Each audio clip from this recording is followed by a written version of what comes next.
Assalamualaikum warahmatullahi wabarakatuh. Alhamdulillah pada pagi hari ini kita bertemu kembali di pembelajaran akidah akhlak. Walaupun pembelajaran kita daring secara jarak jauh, tapi mudah-mudahan tidak mengurangi semangat kita dalam mengikuti pembelajaran.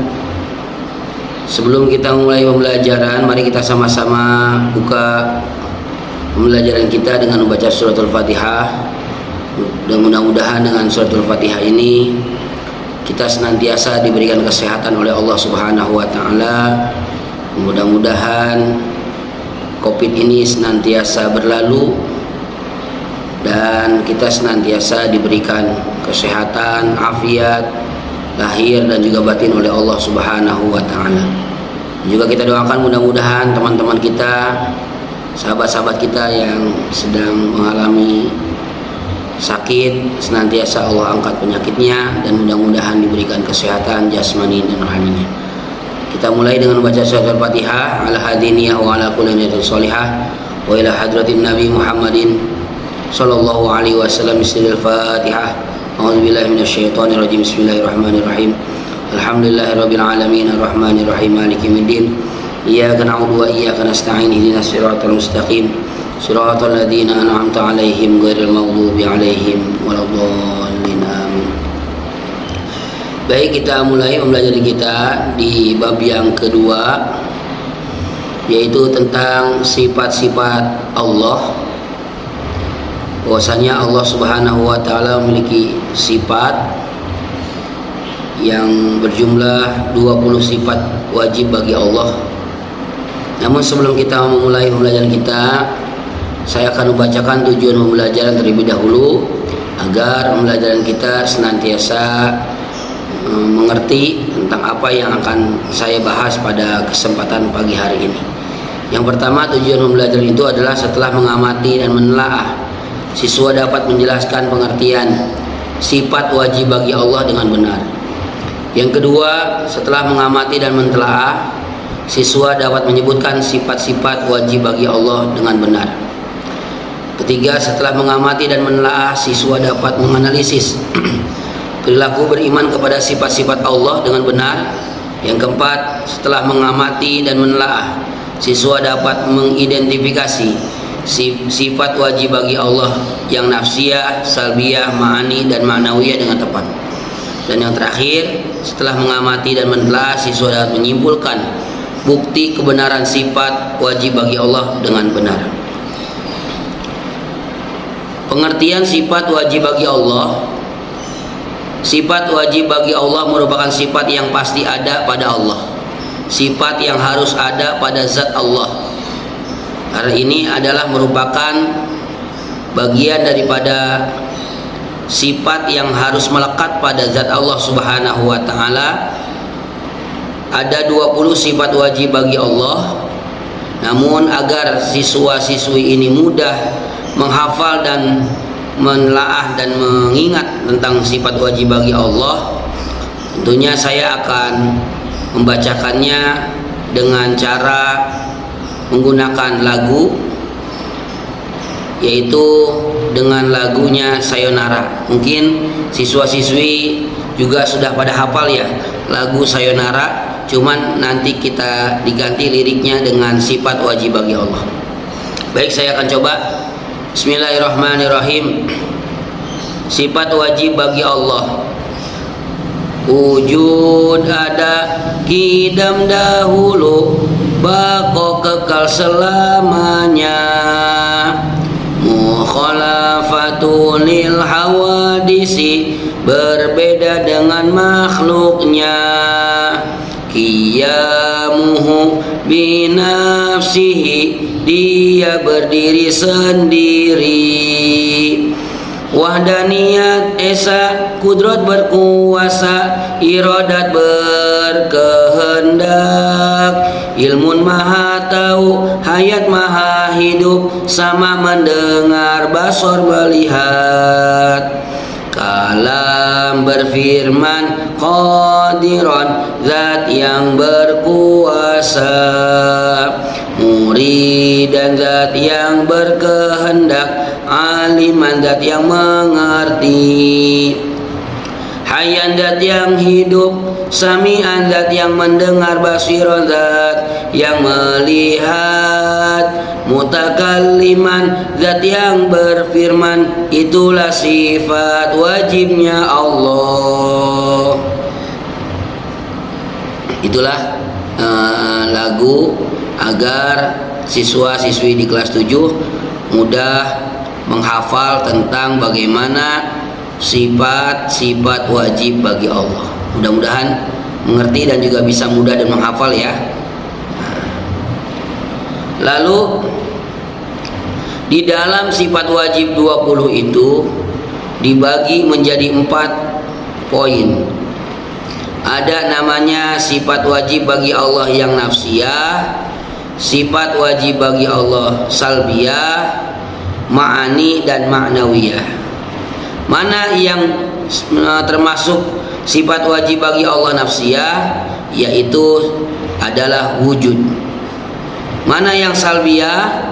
Yang salbiyah itu di dalamnya ada qidam, baqa, mukhalafatul lil hawadisi, qiyamuhu binafsihi dan wahdaniyah. Dan ma'ani adalah kudrat, iradat, ilmun, hayat, sama, basor dan kalam. Dan yang terakhir adalah ma'nawiyah, qadiran, muridan, aliman, hayyan, sami'an, basiron, mutakalliman. Lalu apa sih yang disebut dengan nafsiyah? Nafsiyah ini adalah sifat yang berhubungan dengan zat Allah. Tadi sudah dikatakan mana yang berkaitan dengan zat Allah adalah sifat wujud. Sifat wujud maknanya ada. Ini yang berkaitan dengan berhubungan dengan zat Allah Subhanahu wa taala, bahwa Allah Subhanahu wa taala itu ada. Mana buktinya Allah itu ada? Allah ada, buktinya adalah adanya alam semesta, adanya makhluk ciptaan Allah Subhanahu wa taala, adanya kita semua, dan kita termasuk salah satu ciptaan daripada Allah Subhanahu wa taala. Yang kedua adalah salbiyah. Apa itu salbiyah? Salbiyah adalah sifat yang meniadakan atau menolak sifat-sifat yang tidak sesuai bagi Allah Subhanahu wa taala.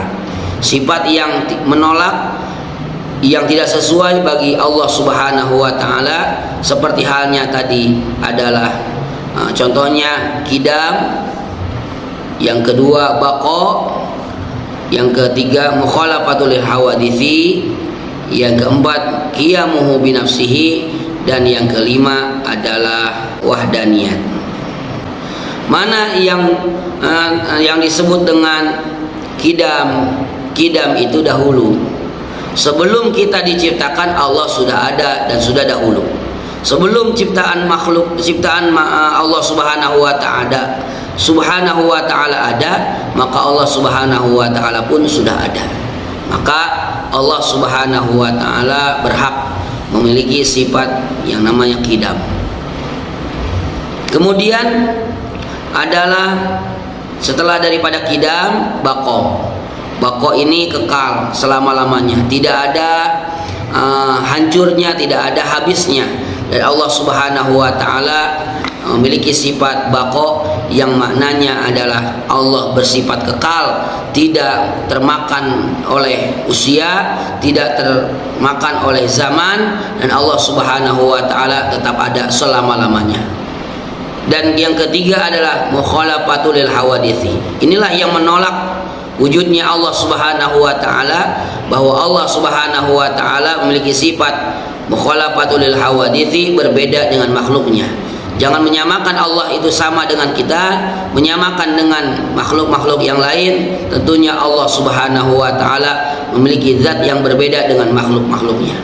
Seandainya kita mengatakan Allah itu sama dengan kita, maka otomatis keyakinan dan keimanan kita dikatakan kafir, tidak percaya kepada Allah Subhanahu wa taala. Dan yang keempat adalah qiyamuhu binafsihi. Apa yang disebut dengan qiyamuhu binafsihi? Qiyamuhu binafsihi maknanya adalah berdiri sendiri. Allah menciptakan alam dunia beserta isinya sendiri. Allah menciptakan langit, beserta istrinya pun sendiri, tidak butuh bantuan terhadap makhluk. Tidak seperti halnya kita, ketika kita memiliki urusan maka kita memerlukan bantuan orang lain. Ketika kita ingin melaksanakan sesuatu maka kita pun masih memerlukan bantuan orang lain. Tapi Allah senantiasa Dia berdiri sendiri, tidak butuh bantuan kepada makhluk. Justru sebaliknya, makhluk yang butuh kepada Khaliq. Dan yang kelima adalah Allah bersifat wahdaniyat. Apa itu wahdaniyat? Allah itu esa. Sebagaimana dikatakan dalam firman Allah Subhanahu wa taala, "Qul," katakanlah, "Huwallahu ahad." Dialah Allah yang esa. Artinya tidak ada Tuhan kecuali Allah, tidak ada yang patut disembah kecuali Allah. Allah lah yang patut kita sembah, dan Allah hanya satu, yaitu esa. La ilaha illallah. Tidak ada yang patut kita ikuti, tidak ada yang patut kita sembah melainkan Allah Subhanahu wa taala. Anak-anakku yang Bapak cintai, setelah tadi kita mengenal daripada identifikasi sifat-sifat Allah, sudah tadi saya bahas tentang nafsiyah, yang kedua salbiyah, dan yang ketiga adalah ma'ani. Apa itu ma'ani? Ma'ani ini adalah sifat yang dapat diyakini melalui panca indera atau yang bersifat abstrak. Sifat yang dapat diyakini melalui panca indera kita, baik mata, pendengaran, dan juga rasa. Apa yang termasuk dengan sifat ma'ani? Yang termasuk dalam sifat ma'ani adalah kudrat, iradat, ilmun, hayat, sama, basar, kalam. Baik, saya akan jelaskan terlebih dahulu. Pertama adalah kudrat. Kudrat ini maknanya adalah Allah berkuasa. Allah kuasa menciptakan makhluknya, Allah berkuasa menghidupkan makhluknya, Allah pun berkuasa mematikan makhluknya. Tidak ada yang semuanya ini pasti tercatat daripada keinginan Allah Subhanahu wa taala. Dan semuanya ini sudah ditentukan melalui kehendaknya Allah Subhanahu wa taala. Dalam firman Allah Subhanahu wa taala, idza arada syai'an ay yaqula lahu kun fayakun. Kalau Allah sudah berkehendak, pasti jadi dan pasti jadilah. Maka ketika kita dijadikan seorang makhluk Allah yang bernama manusia, diciptakan oleh Allah Subhanahu wa taala berjenis laki-laki dan juga perempuan, semuanya sudah ditentukan oleh Allah Subhanahu wa taala. Bahkan semua yang jadi sapi, yang jadi kodok, yang jadi hewan apapun, itu semuanya adalah atas kehendak Allah Subhanahu wa taala. Allah berkehendak.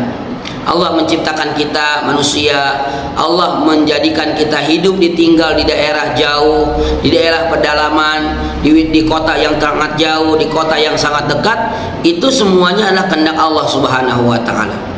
Kalian punya orang tua seperti orang tua kita sekarang ini, itu adalah kehendak Allah Subhanahu wa taala. Jangan sampai kita menentang atau berlawanan terhadap kehendak Allah Subhanahu wa taala. Kemudian iradah, berkehendak. Kemudian ilmun, maha tahu. Allah maha tahu segala-galanya, baik yang ada dalam hati maupun terucap maupun yang tidak terucap. Semuanya Allah Subhanahu wa taala tahu tentang kehidupan kita. Kemudian hayat. Hayat itu Allah maha hidup. Allah tidak tidur, wala sinatun wala naum. Allah tidak lupa dan juga Allah tidak tidur. Allah senantiasa hidup, memantau dan menyaksikan kehidupan manusia, kehidupan makhluk-makhluk Allah Subhanahu wa taala. Dan yang kemudian adalah sifat Allah Subhanahu wa taala, yaitu ada sama. Sama artinya mendengar. Allah mendengar segala apa yang menjadikan permintaan permohonan kita.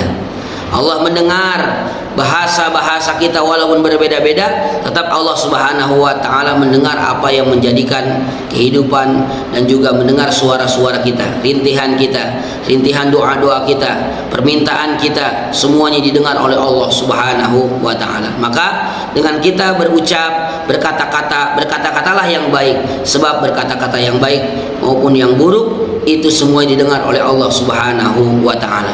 Terasa malu ketika kita berbicara kotor, kemudian ada mungkin orang yang kita takuti, orang yang kita segani, ada guru kita pun kita senantiasa malu berkata-kata jorok ataupun berkata-kata kotor di hadapan mereka. Begitu juga ketika kita berkata-kata yang kurang pantas, kiranya harus lebih malu ketika Allah Subhanahu wa taala mendengar daripada pembicaraan-pembicaraan kita. Kemudian yang berikutnya adalah basor. Basor ini Allah Maha melihat. Allah melihat gerak-gerik kehidupan kita. Allah Subhanahu wa taala melihat daripada tingkah laku kita. Maka ketika kita hidup di dalam dunia ini, tidak lepas semuanya dari pemantauan Allah Subhanahu wa taala. Dan yang terakhir yang termasuk kategori ma'ani adalah yaitu al-kalam. Allah Maha berfirman, Allah Subhanahu wa taala Maha berkata-kata, yang mana firman Allah Subhanahu wa taala tertuang dalam mushaf Al-Qur'anul Karim. Kemudian yang terakhir adalah ma'nawiyah. Apa itu ma'nawiyah? Sifat yang menguatkan daripada sifat ma'ani. Ada berapa? Yaitu ada 7. Yang pertama qadiran, muridan, aliman, hayyan, sami'an, basiron, mutakaliman. Inilah yang disebut dengan sifat ma'nawiyah, yang mana sifat yang menguatkan daripada sifat-sifat ma'ani. Lalu apa yang disebut dengan qadiran? Qadiran adalah zat yang berkuasa, aliman zat yang mengerti, hayyan zat yang hidup, sami'an zat yang mendengar, basiron zat yang melihat, mutakalliman zat yang berfirman. Itulah sedikit gambaran tentang penjelasan bagaimana penjelasan sifat-sifat wajib bagi Allah. Setelah tadi saya menyampaikan tentang sifat wajib 20, lalu ada perilaku-perilaku beriman kepada sifat wajib Allah Subhanahu wa taala. Orang-orang yang senantiasa beriman kepada sifat-sifat wajib bagi Allah itu ada 3. Yang pertama, menyembah dan meminta selalu hanya kepada Allah, tidak mengaitkan dan menggantungkan kepada makhluk-makhluk yang lain, tidak meminta kepada orang lain. Kita hanya meminta kepada Allah Subhanahu wa taala. Dalam surah Al-Fatihah, iyyaka na'budu wa iyyaka nasta'in. Aku menyembah kepada Engkau ya Allah, dan aku menggantungkan daripada keinginanku karena Allah Subhanahu wa taala Maha memberikan pertolongan. Nasta'in, memberikan pertolongan kepada hamba-hambanya. Sehingga ketika kita beriman kepada Allah, beriman kepada sifat-sifat Allah, beriman kepada sifat wajib 20, maka seorang hamba yang beriman kepada Allah Subhanahu wa taala, ia selalu menyembah dan meminta, menggantungkan dirinya hanya kepada Allah Subhanahu wa taala, tidak meminta kepada selain Allah, tidak menggantungkan niatnya kepada orang lain, tapi hanya kepada Allah Subhanahu wa taala. Iyyaka na'budu wa iyyaka nasta'in. Yang kedua adalah menjadi orang yang rendah hati, jauh dari sifat angkuh, tidak merasa lebih hebat daripada orang lain. Sebab kita, teman kita, sahabat kita, orang-orang lain pun sama-sama ciptaan Allah Subhanahu wa taala. Tidak ada yang hebat hanya Allah. Tidak ada yang kuat makhluk, yang kuat hanyalah Allah. Jadi kita selaku makhluk Allah Subhanahu wa taala, tidak ada yang perlu dan patut kita sombongkan, karena kita sama-sama ciptaan Allah Subhanahu wa taala. Tidak ada yang kuat hanya Allah. Tidak ada yang hebat hanya Allah. Tidak ada yang berkehendak hanyalah Allah Subhanahu wa taala. Tidak ada yang patut disombongkan, sebab semua yang kita miliki itu semua dari Allah Subhanahu wa taala. milik Allah dan akan kembali kepada Allah Subhanahu wa ta'ala. Wajah yang tampan itu dari Allah, tangan dari Allah, kaki dari Allah, rizki dari Allah, kenikmatan dari Allah. Tapi kita hanya menggunakan fasilitas dari Allah Subhanahu wa ta'ala. Kenikmatan yang kita gunakan, kita hanya senantiasa bersyukur, berterima kasih kepada Allah Subhanahu wa ta'ala. Tidak ada yang patut kita sombongkan, tidak ada yang kita patut banggakan. Semuanya adalah pemberian dari Allah Subhanahu wa ta'ala. Dan yang terakhir adalah taat kepada perilaku beriman kepada sifat Allah. Adalah yang ketiga, taat beribadah, selalu mensyukuri nikmat Allah Subhanahu wa ta'ala. Tugas kita diciptakan oleh Allah tentunya adalah sebagai pertama, sebagai hamba Allah yang beribadah kepada Allah Subhanahu wa ta'ala. Wa ma khalaqtul jinna wal insa illa liya'budun. Tidaklah aku ciptakan wahai engkau jin dan manusia melainkan beribadah kepada Allah Subhanahu wa ta'ala. Allah berikan mata tujuannya buat ibadah, Allah ciptakan tangan tujuannya untuk ibadah, Allah ciptakan kaki untuk kita tujuannya untuk ibadah. Semua anggota tubuh kita, fasilitas dunia yang kita miliki tujuannya adalah agar kita mudah ibadah kepada Allah Subhanahu wa ta'ala. Mudah-mudahan pembelajaran pada pagi hari ini senantiasa berkesan dan juga bermanfaat. Mudah-mudahan segala apa yang kita alami, apa yang kita nikmati, semuanya adalah itu datangnya dari Allah Subhanahu wa ta'ala. Sakit dari Allah, sehat dari Allah, lemah dari Allah. Semuanya apapun yang kita rasakan di dalam dunia ini datangnya dari Allah Subhanahu wa ta'ala. Yang sakit dari Allah, semua adalah ketentuan dari Allah. Yang sehat ketentuan dari Allah. Semuanya adalah bentuk kasih sayang daripada Allah Subhanahu wa ta'ala. Mudah-mudahan pembelajaran kita pada pagi hari ini senantiasa bermanfaat, dan mudah-mudahan semua teman-teman kita yang berada di kelas 7 senantiasa diberikan kesehatan oleh Allah Subhanahu wa ta'ala. Tidak perlu mengeluh, tidak perlu kita merasa kecil hati, tidak usah kita ini senantiasa aral, tapi semuanya adalah ketentuan dari Allah Subhanahu wa ta'ala. Idza arada syai'an ay yaqula lahu kun fayakun. Semuanya berkat ketentuan iradah dari Allah Subhanahu wa ta'ala. Itu saja yang dapat Bapak sampaikan. Jangan lupa setelah kalian ini mendengarkan tentang pembelajaran perilaku ataupun sifat-sifat wajib bagi Allah, kalian mengabsensi sesuai dengan apa yang sudah saya kirimkan di dalam WhatsApp group. Kemudian kalian bisa mengirimkan tugas, yaitu tugas kalian adalah menghafalkan sifat wajib bagi Allah yang 20. Baik, kita akhiri pembelajaran kita dengan doa kifatul majlis. Subhanakallahumma wa bihamdika asyhadu an la ilaha illa anta astaghfiruka wa atubu ilaik. Assalamualaikum warahmatullahi wabarakatuh.